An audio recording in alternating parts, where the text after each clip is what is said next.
Lead time welcome to Miss Deberah Pratt.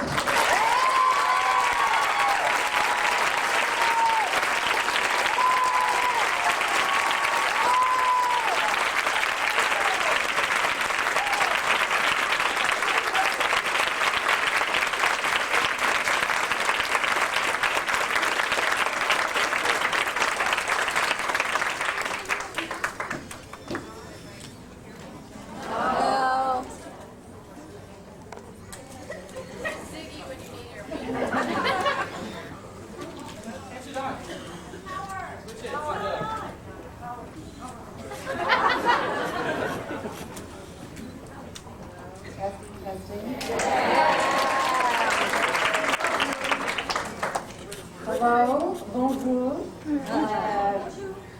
greetings, mates. We got people from all over here, and I'm so glad. Let's see, what can I say? It's just really nice to be back and see everybody. Oh, the first thing I want to do is shake hands with Marla Hayes. Is she here? Marla, come here, please.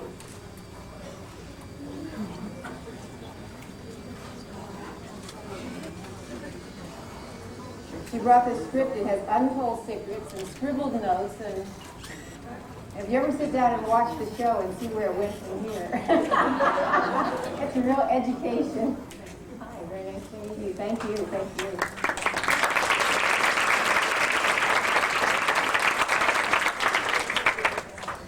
Oh, gosh, let's see. This is so different being on this side because the first two conventions, I was there for every minute of it. I got to participate. I got to put it together. And now it's just kind of a luxury to come in the last minute and say hi. For all these incredibly bright faces. Look at you. Let's see, I don't know if I have any new news to tell you about Quantum Leaping. The books are still going, as you know. They're doing really well. I nudge Universal every chance I get. Say, where's the movie? Where's the movie? When are we doing the movie? And I was just saying upstairs that I think with the new group that's come in, Rothman and Ronnie Myers and those people, I think we may have a shot again.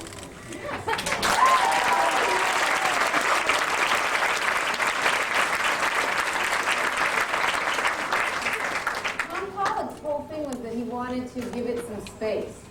And because they sold us to USA Network and the Sci-Fi Channel and then ran the show a lot, although I have to say, I've gotten letters where we've just picked up an incredible amount of new fans.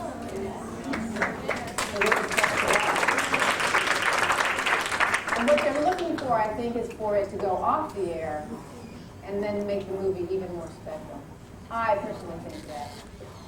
That doesn't need to happen, but I like you to tell us who's buy it. Let's see, Troy in his 10th. I agree today. He has not met Nicholas. I haven't put him into anything I've written yet. He is 4.5. And they're off with Dad this weekend. And well. Oh, I got a great letter today. I'm making my directorial debut.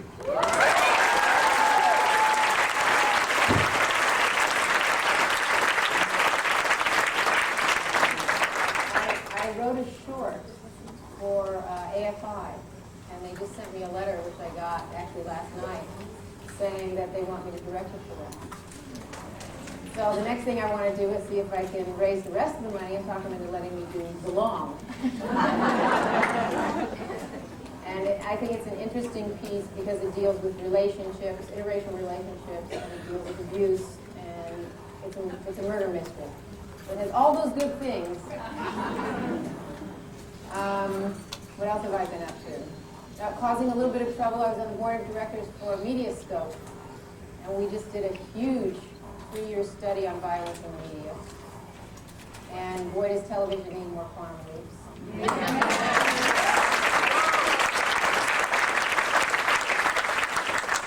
I think the biggest finding, and it's nothing that you all don't know is that we as human beings are affected deeply by what we see, and the younger you are, the deeper you're affected.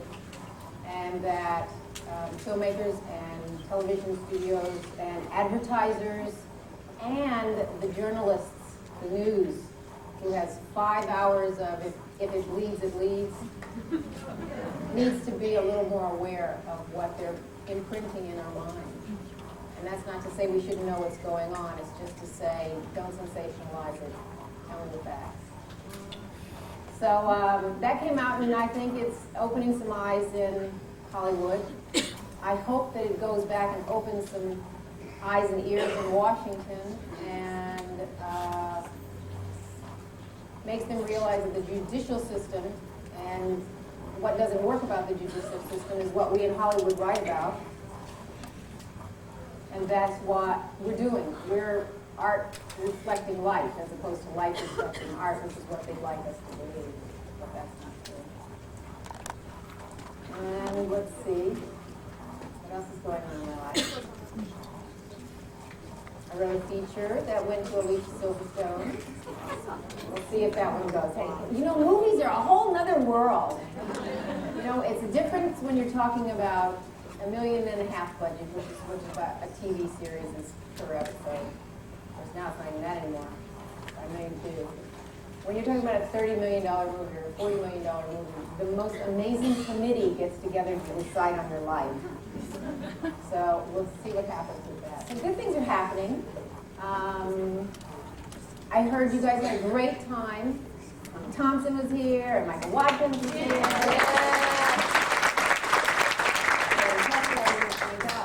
Good people.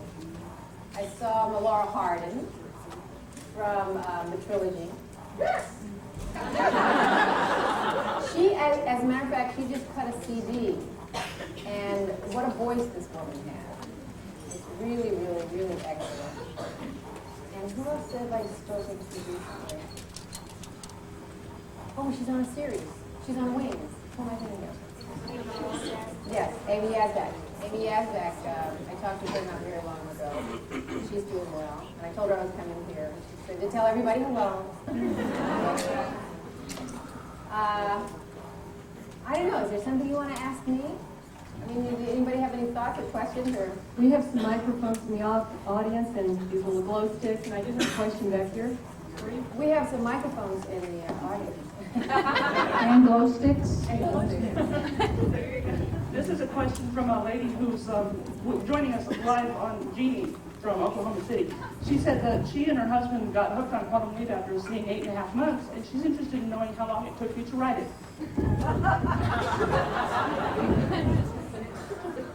Well, after living through the experience, I was trying to explain it, and then I decided, I went to Scott and I said, Scott, I'm going to make you pregnant.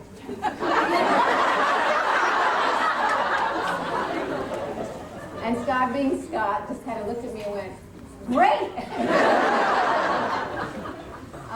I guess actual physical sit down and write it from the conception of the story, because in the first year I pitched to NBC that I wanted to write Scott pregnant, write an episode where he was pregnant. And everybody said, oh, it's too soon, it's too soon, it's too soon. So I had the idea mulling in my head. When I actually sat down at the computer to write it, it probably took me about 3.5 weeks to physically write it. And it was a tough one, too, because there were so many elements that I wanted to talk about. I mean, that's the beauty of writing for Quantum Leap. You have a great opportunity to say something, and you have to behave yourself, because it's a show about entertainment and relationships and, you know, your best friend talking to you in it. I mean, I feel that all the writers got a great gift from writing this show, and that was learning the difference between hitting you over the head with morals and values and everything, and letting you, the audience. We have an incredibly intelligent audience. I mean, I can't tell you how spoiled I am about just how bright the people I know I'm writing for based on the quality of the letters that came in. And I think the pleasure was laying out the facts of a situation and letting the audience make a moral value judgment. And I thank you for that. for being that kind of audience, because it made it a pleasure to write the show. Does that answer your question? Hi. I have one line from Honolulu that's my favorite from all the episodes. There's tons that are just great, but there's one. And Ziggy says it, and so I was wondering if you could say it for me. Which line is that? When Scott says, "Give me what I want, baby," and Ziggy says, "Ooh, if you were my father."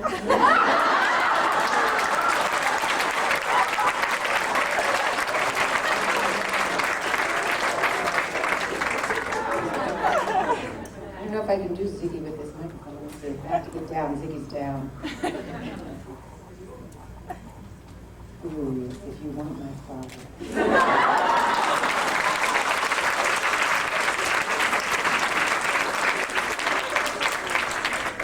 Over here. Deborah, Yes, darling. listening to you today makes life a whole new world. Now, I truly mean this.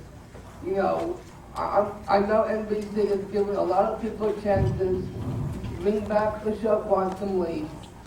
And to me, since I have been working with that show, and with the fans, and with the crew and the staff, to me, it touches my heart very much, because I feel that we bring Quantum Leap back on Channel 4 NBC, and to give people a chance to say, yes, we want our show back.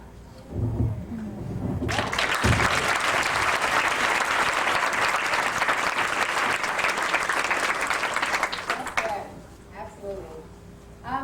Again, it's changing. There's some things that come together that I don't know if they ever came together again would be the same. But there was so much goodness on that show. We were very, very lucky, very blessed. We had a great team in front of the camera and behind the camera. And the thought of having it come back together is a little piece of heaven. You hear? Hi, I am in awe of you. You're like a Renaissance woman to me. It's sort of nice to talk to you. Excuse me, this voice came with me from Denver. It's the best I've got. Quantum Leap to me was always more of a character-driven show than a special effects-driven show. And you have probably answered this myriad times and I've missed it because I have a 5-year-old and a 2-year-old and my life sort of stopped for the would it be more creatively better to, say, go for a really good character-driven series of television movies than for a big, expensive special effects, but not quite so well-written script for a theatrical movie?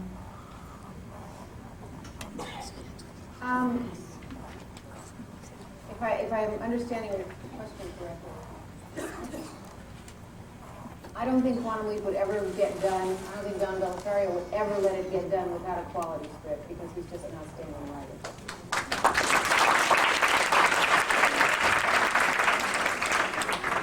If it, or when it does,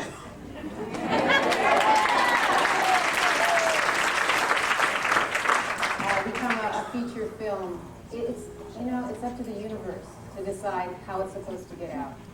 And if that means it'll be a series of 2-hour movies of the week for television, then that's going to be the best way to get across what Quantum Leap is and what it's about. If it's supposed to be a big splashy film, then that's the way it's going to go. And I really don't judge it one way or another. I really just have let it go into the hands of the universe and know that there's a force in the Leapers that is sending that energy, I know every year, when we get together, I missed last year and I'm like ill about it. I really was with you in heart and spirit for more than I was very surprised, and I just said, I'm not missing another one. Because it meant so much to me.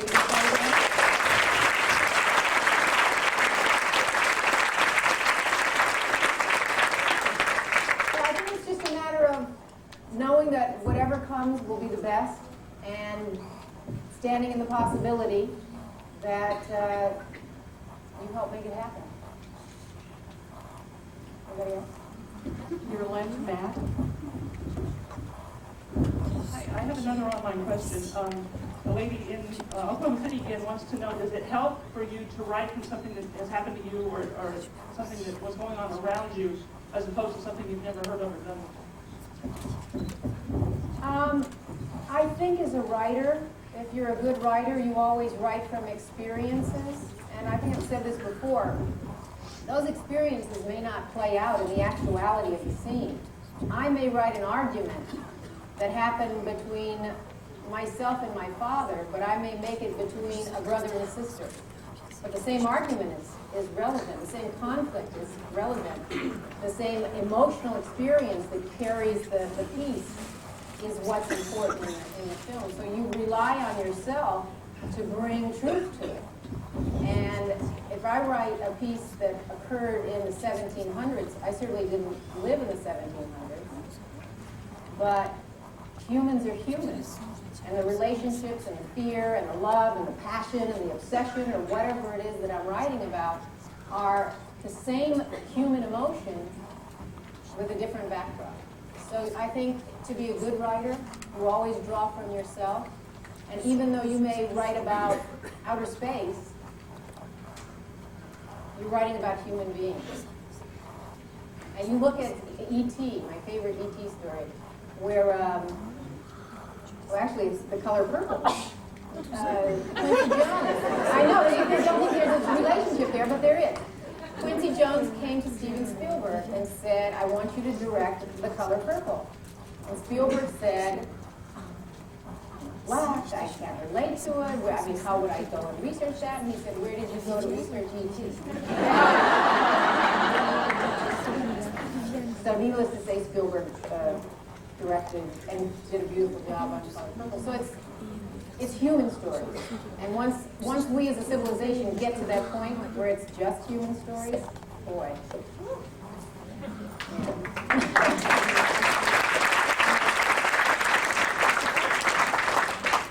Hi there. Hi there. Like everyone else here, I'd like to say that I really appreciate the show and your contributions to it, but I do have one question. Can you tell us the who and what behind the last line of the last show? No. No,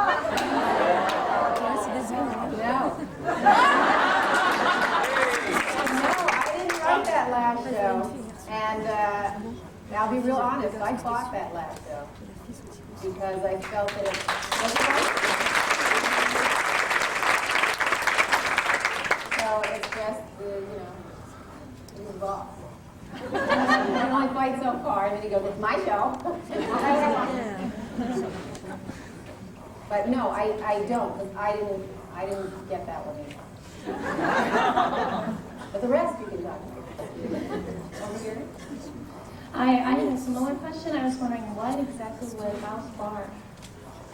Oh, well, I can tell you that. Okay. Don's father was named Al, and he had a bar in Cokeburg, Pennsylvania. And I think if you really looked at the show, all the pictures on the walls were of Don's family and his father, and he recreated his father's bar.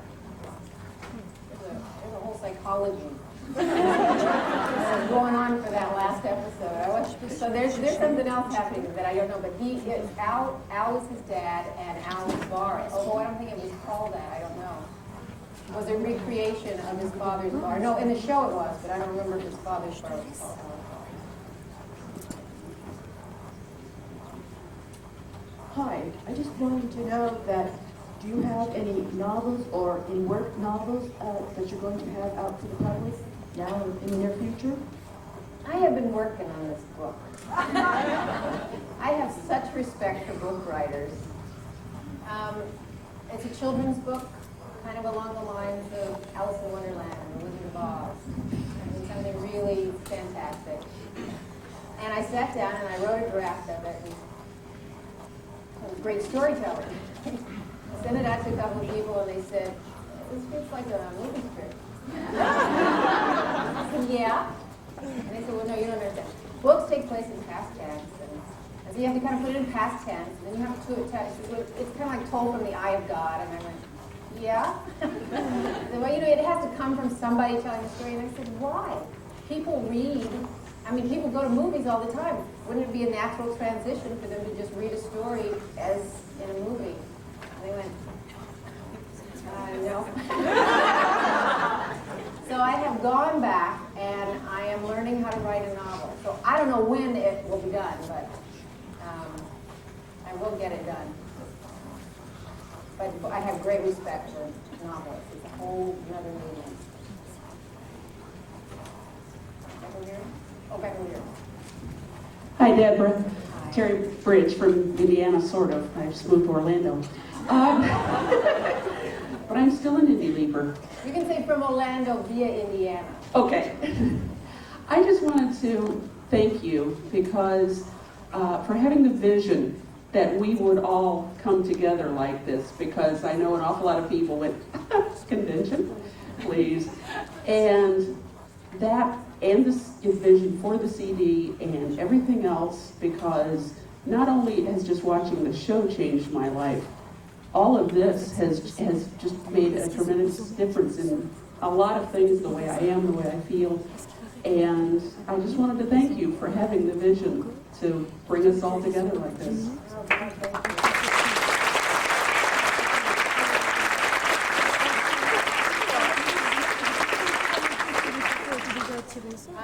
I felt really happy and very lucky, and again, in the sense that I wanted to, this all came out to do something for the fans, because you've been so supportive in writing to keep the show on the air and everything. So, again, thank you for coming every year, because it's really important to keep things alive.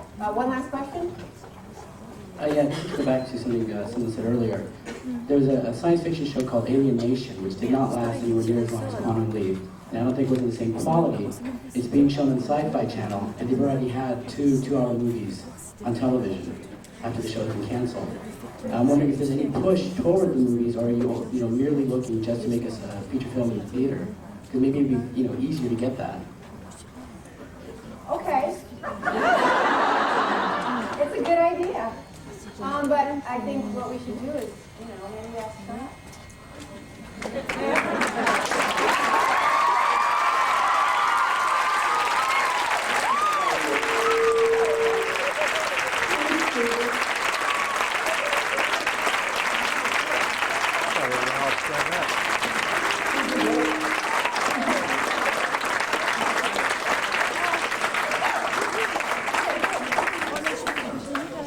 Hello, good afternoon. Is it on? Hey, buddy. How you doing, Mr. Brad? All right, man.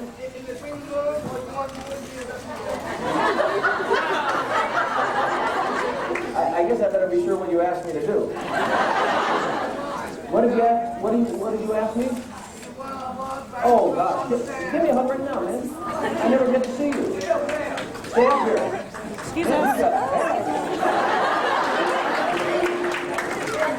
You've gotten so fast. Hey.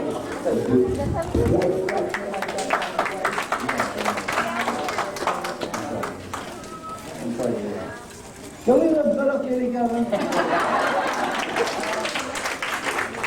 You good? Everything all right? Yeah. Yeah?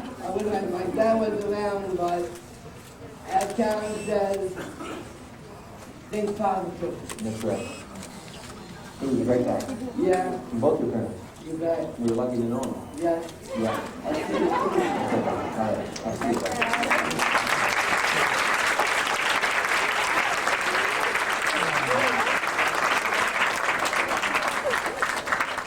How's the weekend been? Good? Awesome. Awesome. How was Miss Pratt? You know that. And I hear Mr. Barker was here. Yes. Not too many people ran screaming from the room. Mr. Watkins is here. Mr. Michael Director Watkins. He doesn't speak to us anymore. He's the director. He intends his best. He was in town earlier this week and then had to leave. He shot a show this week. You all know this more than I do. But you're going to laugh and do this thing for him. Right. And I need a cigar. Cigar, please. No, no cigar. Yes?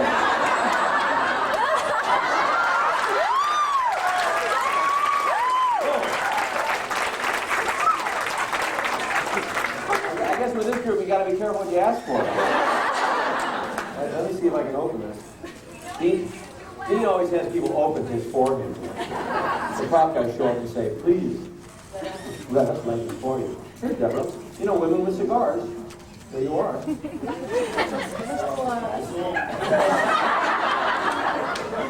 Yeah. Remember that time we creamed you with the pie? It's like, you know, it's like it's my legacy. It'll always be held by him, whether it's here or not. Probably said that. So what was the hardest question you had to answer today? What is the last line of the last episode? I know what you said. Here's Don's number. Keep going. As a matter of fact, I can give you that number. Actually, if you could explain the last line to me, that would be good. I said I can, but I can. I just think you have to say it's not the last line.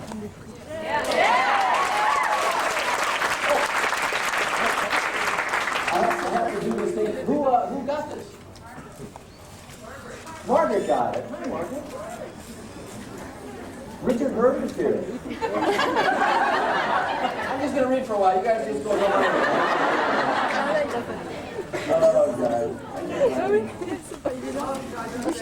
That's all right, man.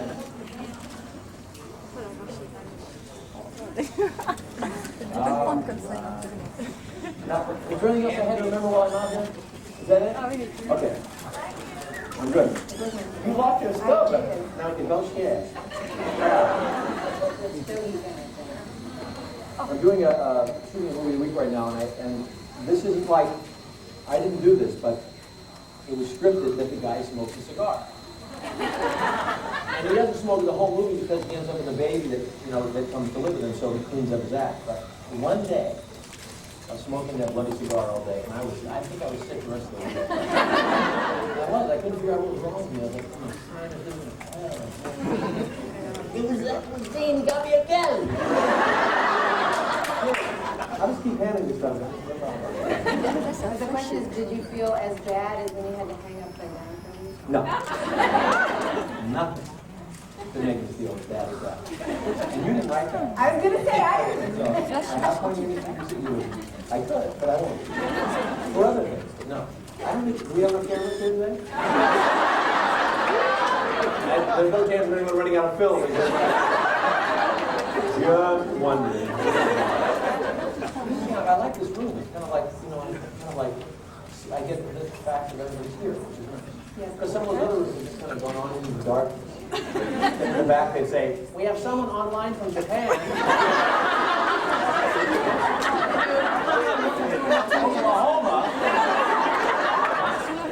Oklahoma, just down the road from me, just down the road from me. Down, what is it? Route 66. She's like, I don't know.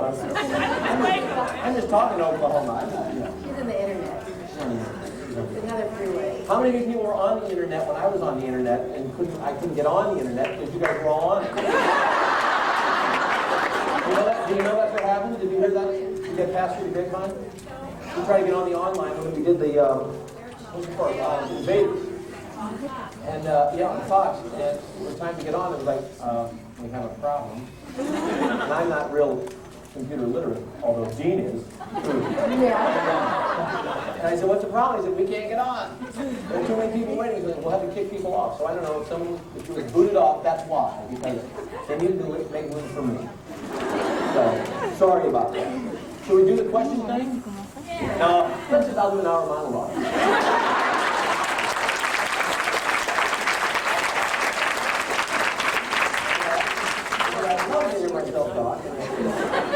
We have a question in the back left. Back here, green light. Green finger? Yes. Hello. Hi, I was wondering, out of all the episodes you did, which was the most difficult for you in terms of believability, making yourself believable as the other character? The most believability. I guess the one I was most worried about originally was the pregnancy episode. And just because I was, talked about this before, but I was so nervous that I would get letters from women all across the world now saying, That's not how it is. Behind you. Standing up. How it felt. That's how you feel behind you. that's not how it feels when your feet are up in But your stirrups. you had my words. Kill me! Kill me, yes. Kill me, yes. And that was a great script, Miss Pratt wrote it. Thank goodness. And Julie Whitmore directed it. And that was, quite often I got helped out, I got saved by good writing and good directors. And Julie Whitmore Jr. was one of my favorites. And very, very, he was also in that episode. He played my father. And, but that's what I think I was most worried about that. It was a great episode. You didn't write it, right? You rewrote it. You rewrote a lot. But we don't talk about that. Another question back here. Got right in the back. Right over here. Okay, Right. yes. You were by before. Every week you took on another person's perspective, and I wanted to know, did that affect you personally? And if so, how? Periodically, that microphone is serious thunder. Periodically, you know, I think I was affected throughout the course of the show, not only by the different roles that I was playing, but by the different cast members who came through, because, you know, actors have a lot of stories and a lot of life, and quite often what was happening in each actor's life was difficult or traumatic or exciting or whatever. So we shared those experiences with them because we got to know each other very quickly and very well, usually in a short period of time. There were many times that the episode would strike a chord within me or force me to go to a place I hadn't been before. Certainly all the female roles and everything did, and that was great for me as an actor.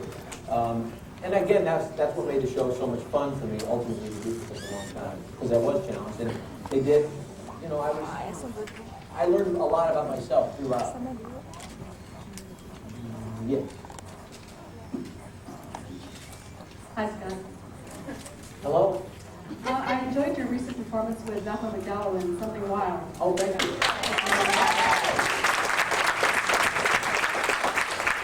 Are there any other live performances coming up in the future, or any live theater that you might be anticipating? Not that I know of at this point. I'm not really sure what's happening in the next 3 or 4 months, but every summer I get real close to going somewhere and doing some summer theater, and maybe this will be the summer that I actually get somewhere. Last spring I got to go to New York and work, and that was fun. And, for one night anyway. But thank you everyone who came to support that evening, the Wild Evening. It was very successful, and I can't thank you all enough for doing that. So thank you very much. And you know that Malcolm was, you know, this close to doing the show. Did you know that? Oh, I caught ya! Now I'm not going to tell you. Okay. No, Malcolm was one of the people that they were considering for the role of actor. Which, you know, at the time, it was interesting, at the time, NBC was in 3rd place, and they had Dean, and they had Malcolm, and they had... James Coburn. Oh, I never knew about James Coburn. Oh, I learned something today. Nobody told me about that. And they had what's the English actor, the wonderful. Oh, Roddy? No. With black hair. Oh, He did a Magnum. Machine. Ian McShane.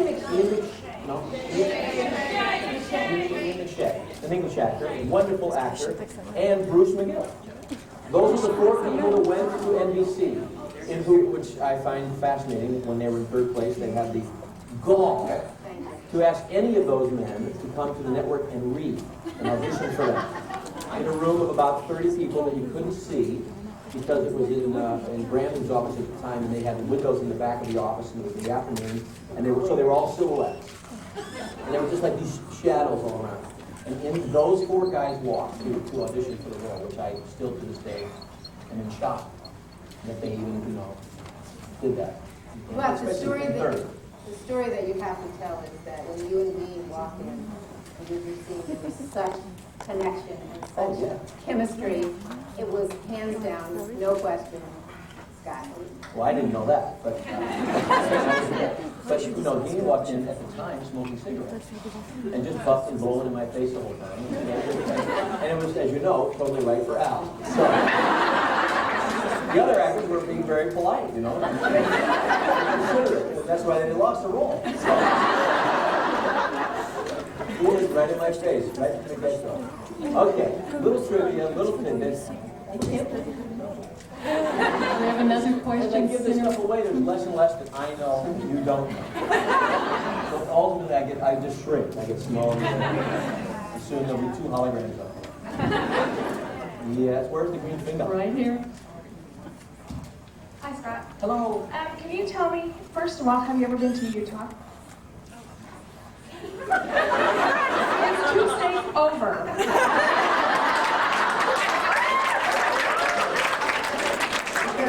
I've thought about it. I wanted to go skiing there a couple of times, and I almost went to see a Clippers playoff game there about 4 years ago. But I will get there because I want to ski Utah. Great. What I wanted to ask you is, can we have a Playboy pose for people that never got to ski?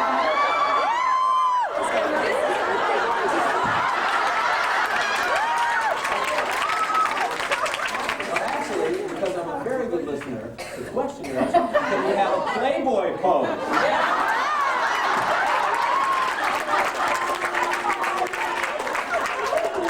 Yeah, but you gotta ask questions.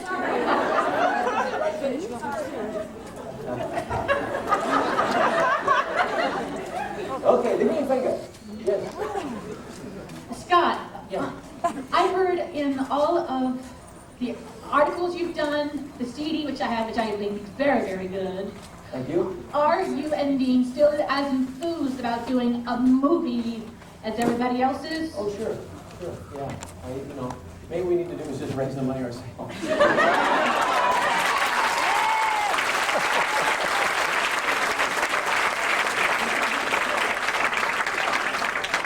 See, the star cost $2,500. How many cans was that? We need $25 million. So we're not far away. We can do it. We better start fast. Then leaping days are, you know, they're numbered. Nah, that's right. Yeah. I just keep getting younger. Next year I'm on the walker. Okay, where'd the green finger go? Yes, we're very enthused about it, and you know, as the dust settles over at Universal, in fact, well, who knows? No, I don't mean this. That's not, I just, you know, you don't know. It makes total sense to all of us who'd like to see it done. So maybe somebody will wake up and say something over at Universal too. We'll see. But green, yes. I like this finger thing. Hello, I'm from Wales, in the United From Wales, yes. In Great Britain, we have a lottery. If I was fortunate enough to win the lottery or roll every week, would $60 million be enough to make it?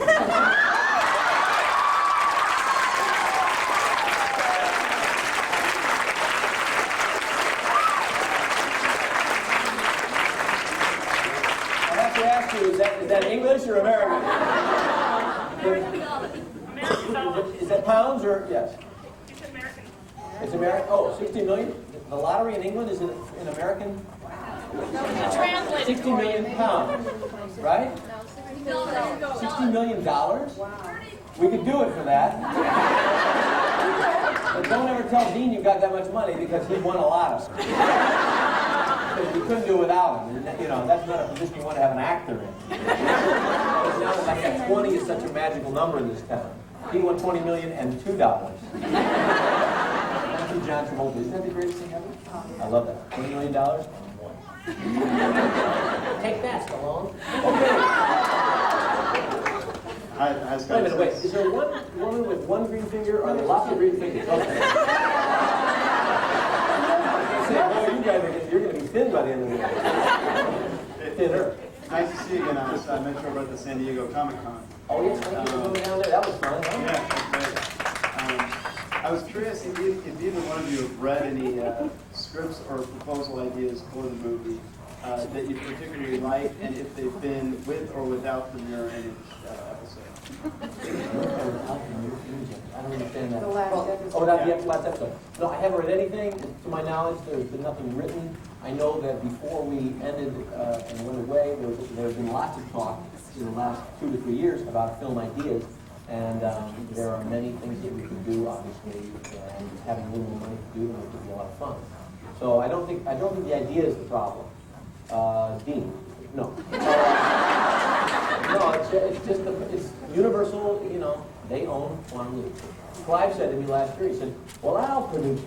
You know, that'd be great." He said Universal owns it, so maybe we'll get it done.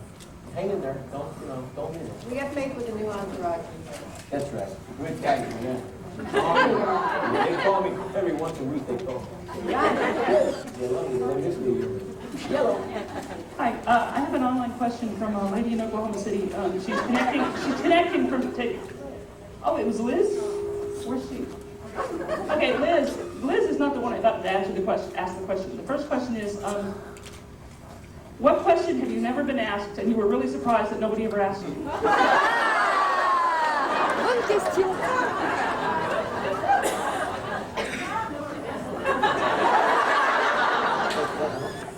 Okay, let's make it one that you would answer. That's right. That's a good answer. Thank you. That question. I don't know how you would ever. Let's analyze this for a second. How would I know that there was a question that I'd never been asked, that I'd always wondered if somebody had asked me that I'd never been asked? That's not how you know. This is just what Liz asked. I guess you would have to like research your own psyche and say, what do I want to know about myself? Okay, we can choose off, so let's go. Let's research our own psyche. Yes, and the second question, which I'm excited to hear. Liz is in Indiana. So. Oh, well, that explains it. Everybody from the Indiana League, they're all like very mellow. What is the second question? The second question is, I have an assistant sys-op on Genie and the Showbiz Roundtable. Yes. And we'd like to know if you could come to a real-time conference. I will tell you that it wouldn't be quite as chaotic as the Fox chat because we have software that only 3 people can talk at a time. The moderator, you, and the person asking the current question. Did you guys asked me to do this last year or something? Yeah, you haven't said yes yet, so we're not giving up. Keep asking. Keep asking. Yes. Scott, how do you approach each new role so that viewers see that character and not you acting? Each new role on Quantum or just in general? In general. You know, that's the great joy or the great chance you take as an actor. I think probably at times that hurts me because I try and I'm less of what I would call an old-fashioned Hollywood type actor who kind of does the same part over and over again. I look to do other things, and I think it's because I come from the theater, and that's what acting is to me. You know, it's not about me going up and being me, although sometimes, as you all know, there are bits and pieces of me in almost everything I do. I do try and bring my life and my life's research to each role that I do. But ultimately, that's the greatest compliment is if you don't see somebody acting, you see them in that role. And you don't see, the only people who never see me in the role are my family. Oh, it's just like my brother, watching my brother up there. Thank you. Thank you. And don't call me again. That's what I try to do. Thank you. It's not easy, and there are many times I sit there saying, have I done this before? I mean, the microcosm of it is trying to do different old boys. It's just, I did them for the sci-fi. It's really weird. I did the Sci-Fi Channel promotional things that are coming out. Are they already on? Yeah, they are. A couple of them. They are. But I'm hosting Leap Day.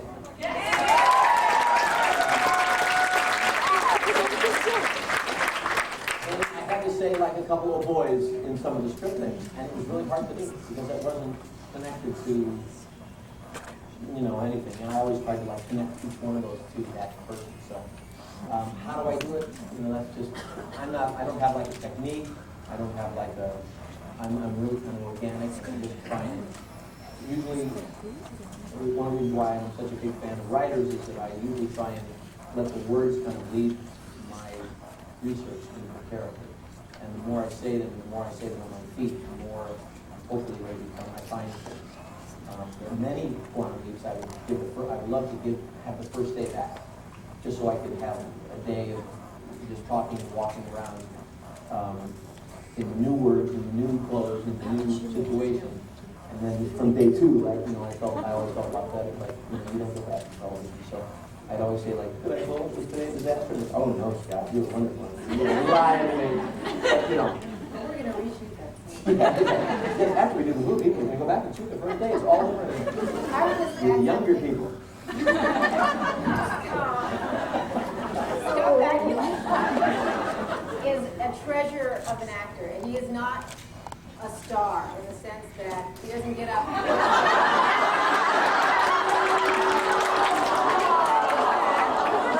The spirit of Dean speaks. Descends. He gives 200% in every performance. He works so hard, and he's always there every moment for everyone.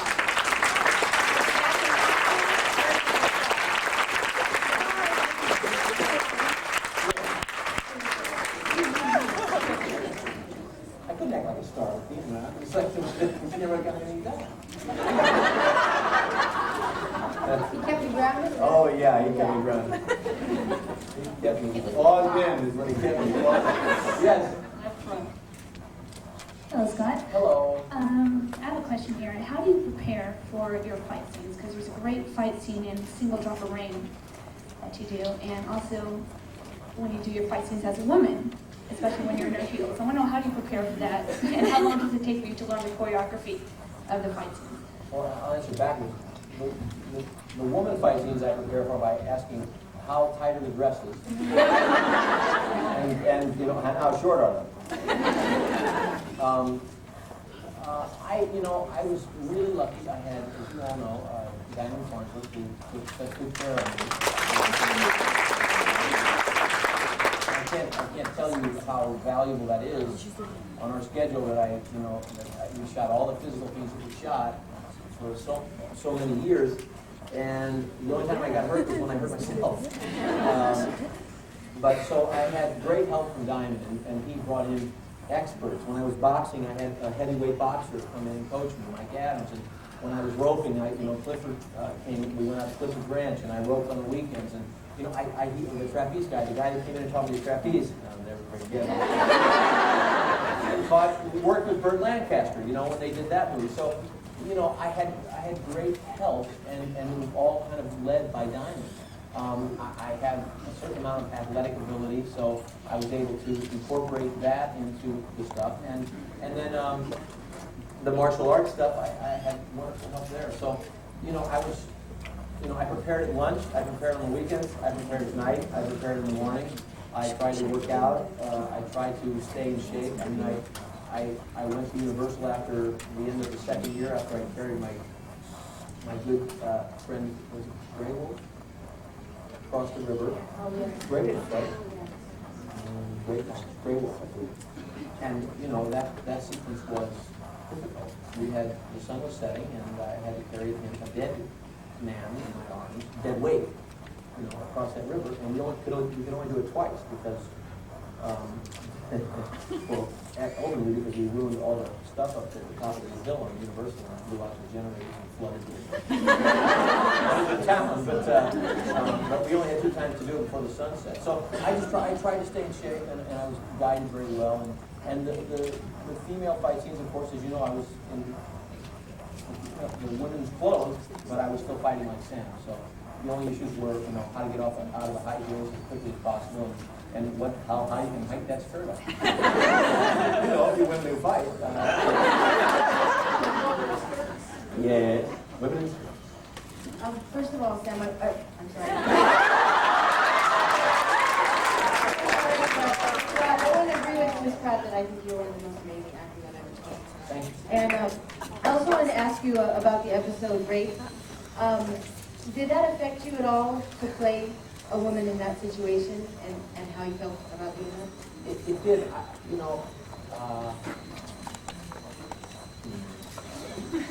Well, I felt, I really liked that episode, but I wanted that episode I would have liked that episode to have been a little tougher and a little bit more intense.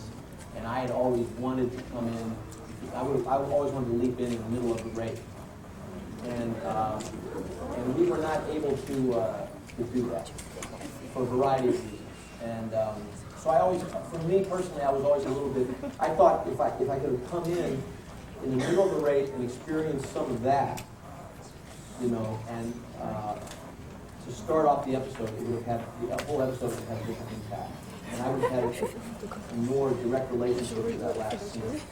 It was interesting, I can't tell you, and I'm sure that many of you feel that way, how many people responded were so excited by the end of that episode that I clocked that guy.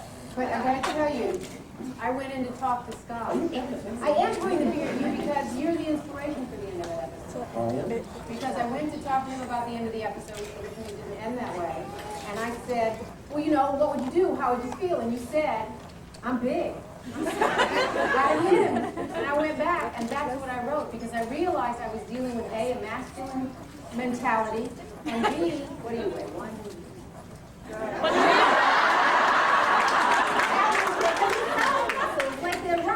Do I ask you what you weigh?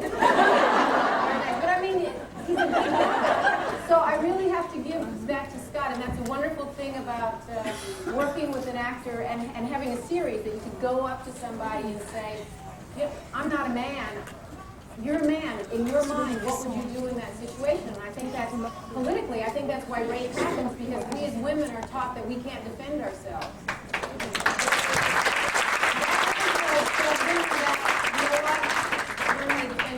It's okay to take care of yourself. So that Sorry, left front. What's that baby that I keep hearing about? We have a TV window here. Oh, yeah? Okay.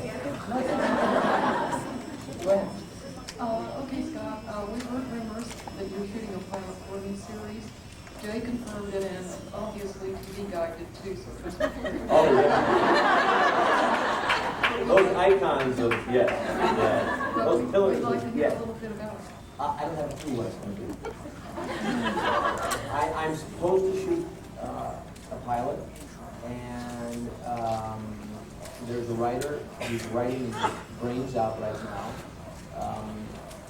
He has, the clock is ticking, and depending on how the version of the script comes in,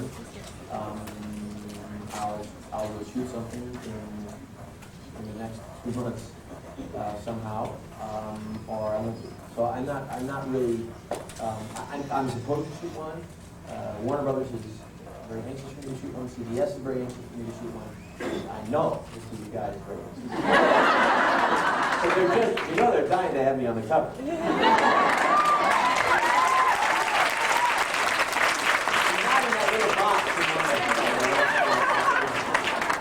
Thing like that. Anyway, yes.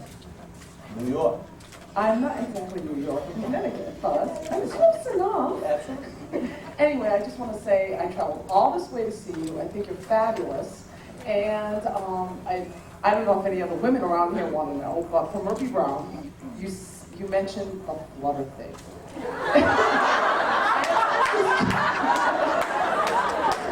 And I'm just curious on what it is. That's the question I've never been asked before. I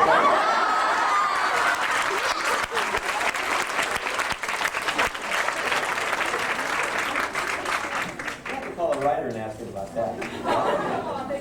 That was the flutter thing wasn't me.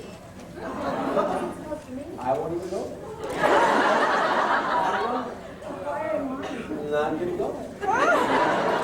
Not even going to go there. But thank you for asking. That was just know that people are paying attention. Flutter thing. Yes. Hello. Hello. I was wondering, what did you get most out of playing Dr. Sam Beckett, and how did you feel about Mirror Image and why? Feel about what? I'm sorry, the last part? How did you feel about Mirror Image and why? I think what I got the most out of Sam Beckett is I think what everybody got out of Sam Beckett, which was an opportunity to play someone who looks at life a little bit differently than most people do these days, in a very unjaded, very honest, very naive kind of way, you know, and a guy who says, you know, why can't things be this way? Why can't people be nice to each other? Why can't we just exist and not pay attention to race or sex or color or any of that stuff, and just, you know, coexist in a loving kind of place? That's what I think Sam gave to everybody, and that's not really something I was responsible for. It was a role that was created, and I was lucky enough to get to play it and to be able to give that, you know, to the role.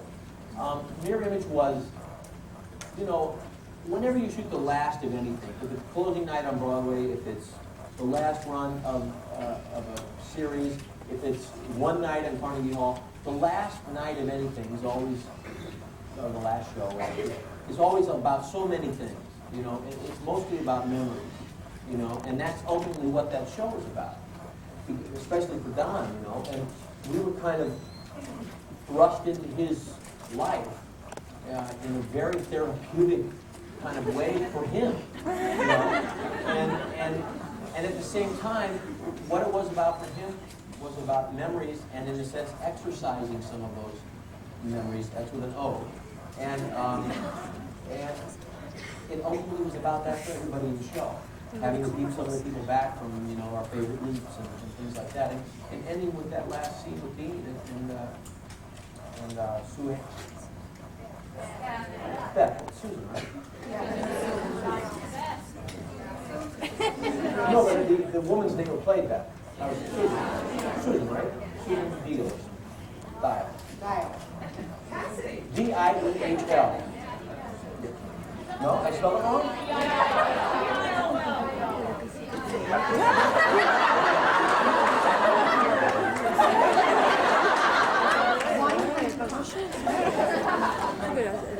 Anyway, so that's what that episode was about, you know, for me, and, you know, the whole notion of wondering, that carried over into the rap party that year. We didn't know what the rap party was about. It was very odd, and very awkward, and it was kind of looking around at faces that were sad, some happy that it was over, some people who were confused, disappointed. We didn't know. It was a whole kind of limbo state, you know, and that episode was certainly limbo state. So, but it did give everybody kind of an opportunity, because the way it was written, to basically reminisce and talk about our memories. So it was nice in that sense. It's all confused, but it put me all around the room. Yes. Hi. One more question about Murphy Brown. Are you coming back? You know, there's another question. No, I never know. I mean, I didn't know if I was going to come back this year. They talked to me about the episode that I just shot in August as a possibility, and I said, yeah, we can work out an episode like that, and we can get all the people together, and the script comes together in a way, and it didn't come together until whenever we shot in January. It was on in February. So I don't know. And again, they announced, they found out the week that I was there that they were coming back from overseas. So they have been their hands have been tied in terms of planning for the future and what they can do. They've had a very difficult situation over there, as you all know, and they're handling it extremely well. And they're such a great group and extremely talented people. And Candace is just an amazing woman, I think. And so I love being there, because it's great to go and laugh for a week. We always have a good time. Peter Bonner's is so much fun as a director, and it was odd. You know, we shot this episode with no audience, and we shot it for 3 days. And, so that's a long answer to say I don't know. I could have just said that.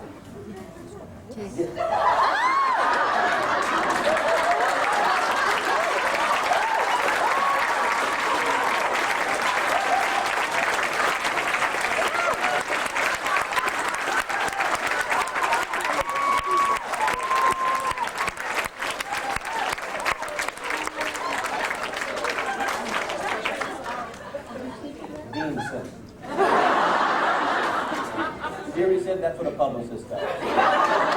Those of you who are asking, right? How did he do today? He told me when he came out of the car, he said, you don't need to go. I take care of it. I answered all the questions. And I answered with my New York accent, too. Accent. What do you think of that? Can you tell the difference?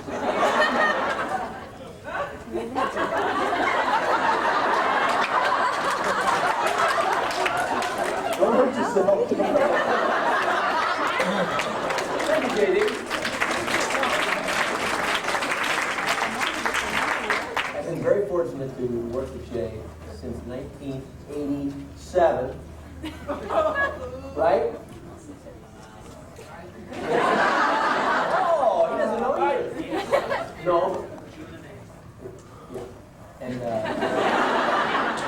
he says so. And he has gotten me through actually the whole labyrinth of press and craziness that goes into kind of building a relationship with the media. And as a result of him and his work only,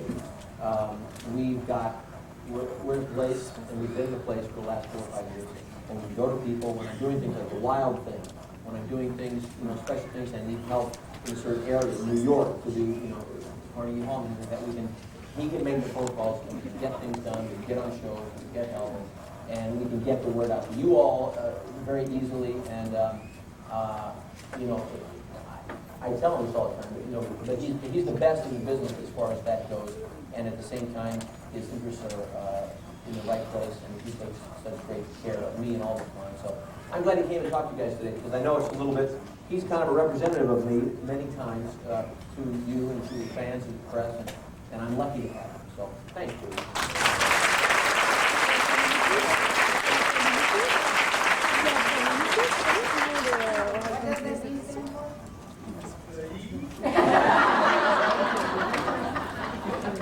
Oh, you walked right into it. I never asked that. Yes.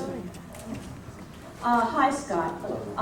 Margaret Colchin was doing some research earlier today on Project Quantum Leap and some of the numbers about the spread of Quantum Leap fandom around the world. Project Quantum Leap now has members from 10 different countries, including Bahrain and 2 in Luxembourg. Wow. And so we want to congratulate you. We're wondering if you're surprised with the spread of your recognition around the world, and are you happy with the way your recognition is growing? Yeah, I've always been delighted and surprised by it. I mean, the reality when we're making a show, you don't have time to do anything. And then all of a sudden you walk outside, so to speak, and somebody comes up to you, let's get on the beach in Mexico, comes up and says, oh, I'm going to get out of Mexico. And then you go to England and somebody else is going, and now they're every countries now where we can go. And I was hoping to get to Bahrain, but now it's... Don't go there! But no, it's really great. And, the show is just, it is universal. And its appeal is so wide-reaching, far-reaching. And it's not about, ultimately, and I'm not trying to be, I don't know the words, but ultimately, it's not about Dean or myself or anything. It's about what the show is, because that's what reaches everybody. What's happening in television now is that, and I'm a part of it, so I can talk about it. But it's all becoming star-driven now, like the movies, television is. And when I was hired to do this, I was not one of those people. I didn't bring TVQ and things, and NBC took a little bit of a I won't say it. Chance on me, and it paid off. But ultimately, I think still what paid off was the show and the nature of the show. And we always felt that there was no reason that because it took place in the past, it wasn't identifiable. It wasn't tied into LA present day. It wasn't that it would be able to span the globe. it's just great. And I love that it's brought people together, you know, in these kinds of groups and with relationships around the world too. Because if everybody were sitting around watching one movie, there would be no war.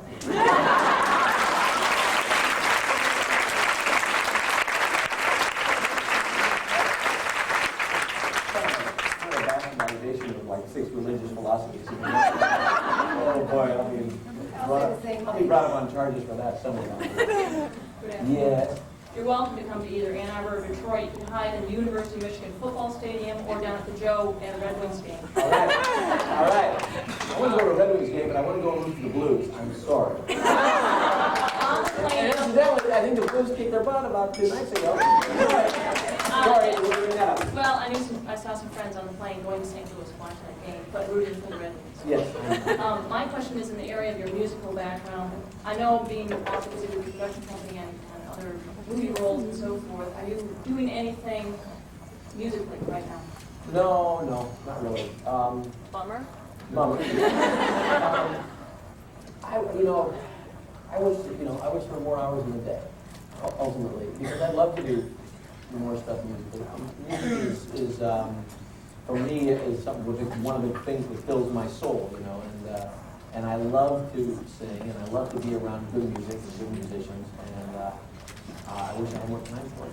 Well, if you ever need a violinist for a gig, let me know. All right. In Detroit, the Red Wings game, singing the anthem. We're on.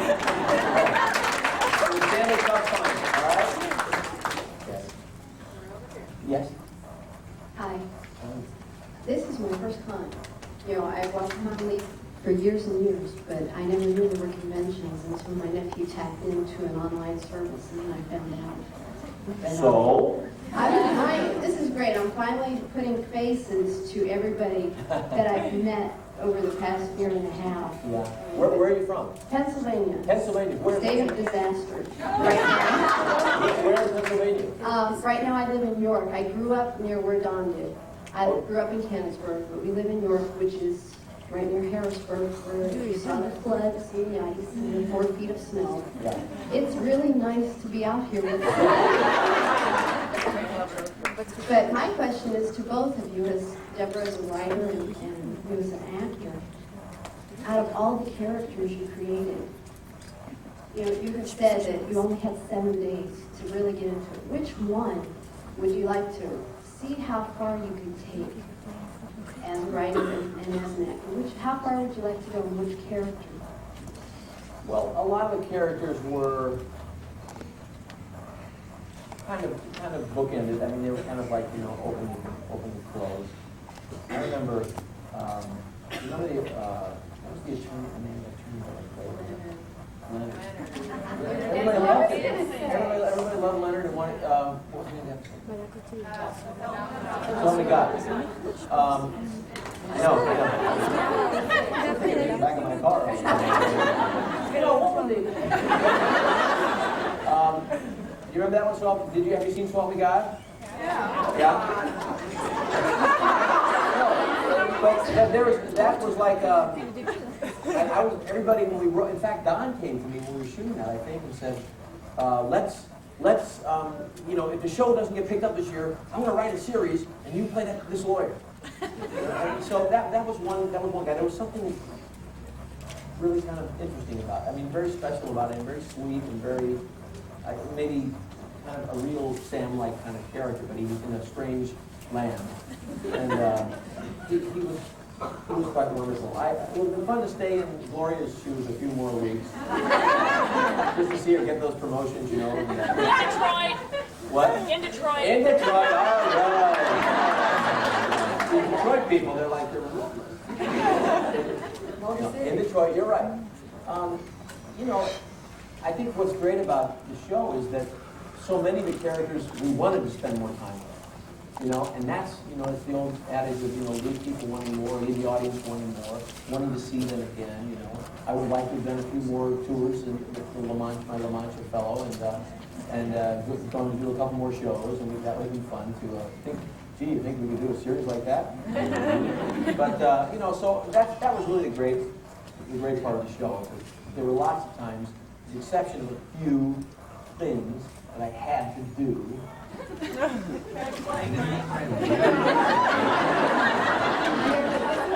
of the time. No, don't do that, you'll throw it. He was green. He would get down off that swing, and you would go up to him, and he would be, I'll be right back. Don't talk to me. Get away. No, so with the exception of a few characters, most of the time I was unhappy to see to leave a character.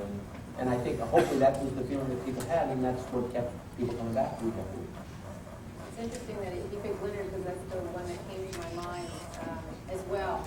And he was a fun character to write because nobody took him seriously. And I think that's what made him such an everyday man in the sense that everybody just, oh, Leonard, you know, was the attitude that everybody faced him with. And having the opportunity to have Sam infuse him with the dedication and the focus to find out the truth, turn that man's life around. So he was a really perfect example of how Quantum Leap worked the best. And you knew that his life was really better when he came back to get it. Also, you know, it's a great character. You wrote this character. I'm not just saying it because of him. His will in the film. That's a character I would like to stay with. He was very special. So. It's hard to get a hero on the air that's not your typical everyday average hero. And Will, because of his speech defect and because of his youth and because of a lot of things, was not looked upon as a hero. But heroes come from your heart. Yeah. Never get him on. Try pitching that guy. What was that? You could pitch. You saw him pitch very well.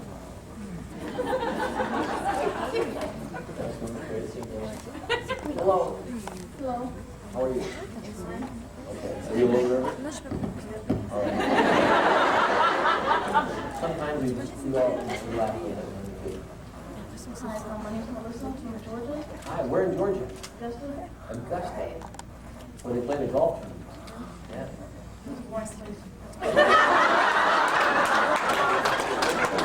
You're nervous, so you can make a joke.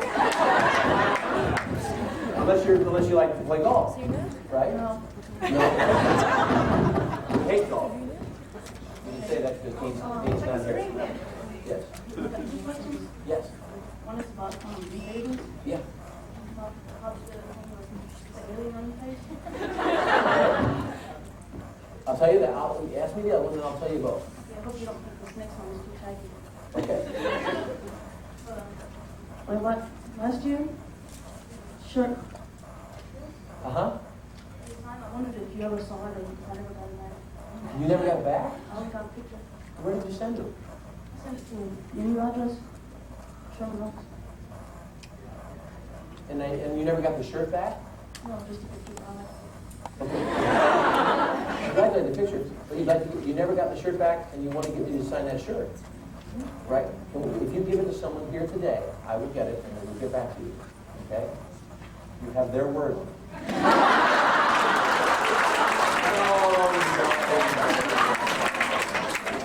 Now, the first question. Well, everybody gives away everything these days. I really hate that about It people. was a flutter thing. Feel better? Okay.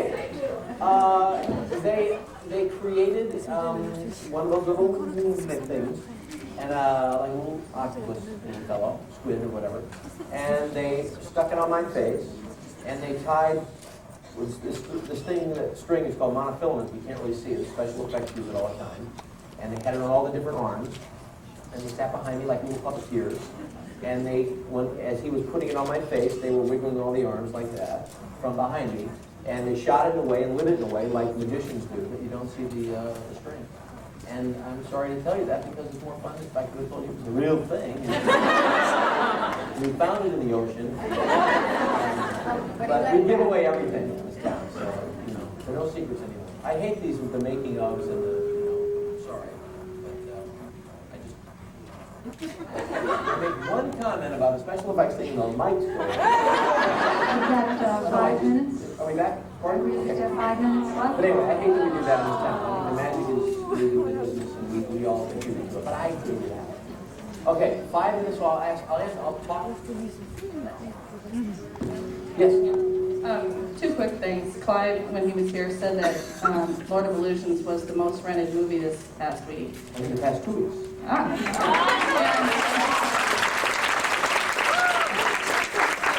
Also, he said we should ask you something.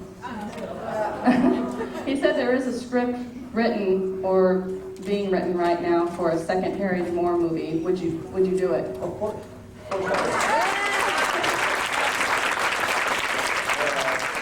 The script is done and has been written, was written a few months ago, and I think they're waiting to see how the Reynolds go. But again, we can't have a bank on what these people are thinking. So, who knows? But there's a script done, and I love playing that character. And I would love to say that I would only do it if Clyde directed it, because he's the guy. But I don't know if he'll be available. But we'll see what happens. But thanks for all writing it if you can get it. Yeah. There's 12 minutes in it, though, that are like story stuff and scenes that, you couldn't put in because, there were scenes. People talked to me. And I think that, and made love in one of the scenes, too. You gotta get those Bond girls early, man, because Hi, Scott. I'm Sanjin, a new fan. Last year. And I guess I'm from Kenya via England. Oh, yeah? Great. If I have anything to do with it, I will introduce one to you back into Kenya. Oh, that'd be great. Thank you. When I go on my regular holiday trips to get the injection of Kenya feeling, as opposed to being in exile in England. Now I have a question. Is there any possibility that you can do another CD for Quantum Leap?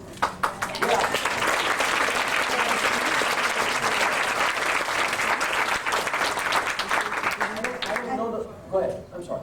And if you do, please can you include the song that you sang in that casino in Las Vegas, I think it was. Yeah, why didn't we include that, Deborah? Producer of the CD. Because we were going to do a second CD, and we had to save something for the second CD. Oh, man. You've got that producer talking right there. Mark! Yes! This is the guy that talked to you about a second CD. That's right, there you go. There it is. Meet the second CD. He brought you the first CD.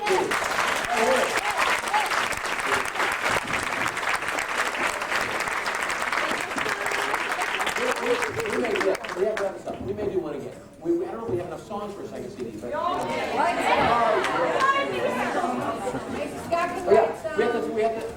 I can write songs. I can write an episode. We can choose another episode. I got a barn. The first one is finally recouped. Thank you all.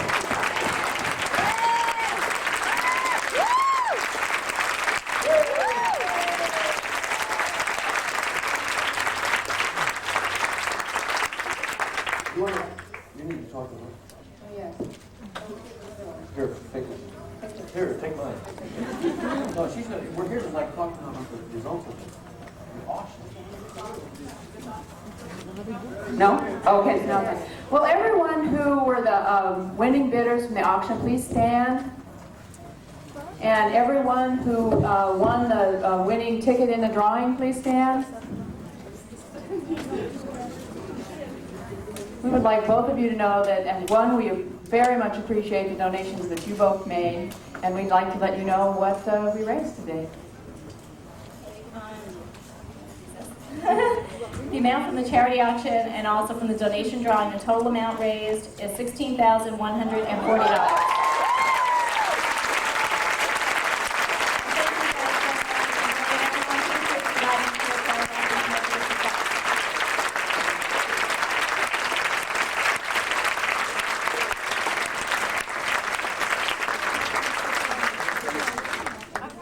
Thank you all. It's really great to see all of you. I'm going back to my daughter's birthday party now.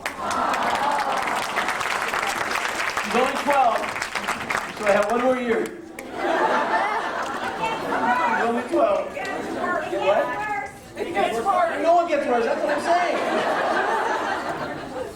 That's why I say next year I'll be like come out in a wheelchair. particular fear that you have? My fear is Troyan's going to hit puberty when I hit menopause.